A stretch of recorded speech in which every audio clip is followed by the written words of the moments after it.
ত্রিভুজ A B C এর BC বাহুর সমান্তরাল সরলরেখা এ বি ও এসি বাহুকে যথাক্রমে পি ও কিউ বিন্দুতে ছেদ করেছে। পিবি সমান এ কিউ,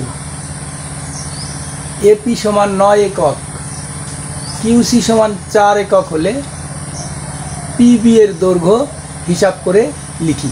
এখানে এই যে ত্রিভুজ এ বি সি, এই ত্রিভুজের এই বিসি বাহুর সমান্তরাল একটি সরলরেখা আমি টেনেছি, যা নাকি এ বি বাহুকে পি বিন্দুতে এবং এসি বাহুকে কিউ বিন্দুতে ছেদ করেছি। তাহলে এই বিসি বাহুর সমান্তরাল সরলরেখা হচ্ছে পি কিউ। এখন একটা উপপাদ্য আছে, সেটা হলো যে কোনো ত্রিভুজের একটা বাহুর সমান্তরাল সরলরেখা অপর দুই বাহুকে সমানুপাতে বিভক্ত করে। অর্থাৎ এই বিসি বাহুর সমান্তরাল সরলরেখা এই এ বি বাহু এবং এসি বাহুকে সমানুপাতে বিভক্ত করবে।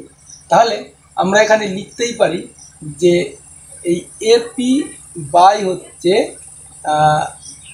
পিবি, এইটার সমান লিখতে পারি এ কিউ বাই হচ্ছে কিউসি। এই যে এপি বাই হচ্ছে পিবি সমান এ কিউ বাই হচ্ছে কিউসি।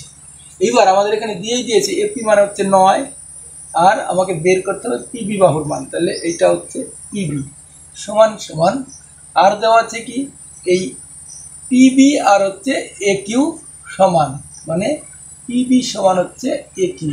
তার মানে এ কিউ এর বদলে আমি পিবি লিখতে পারি বাই কিউসি সমান দেওয়া আছে 4।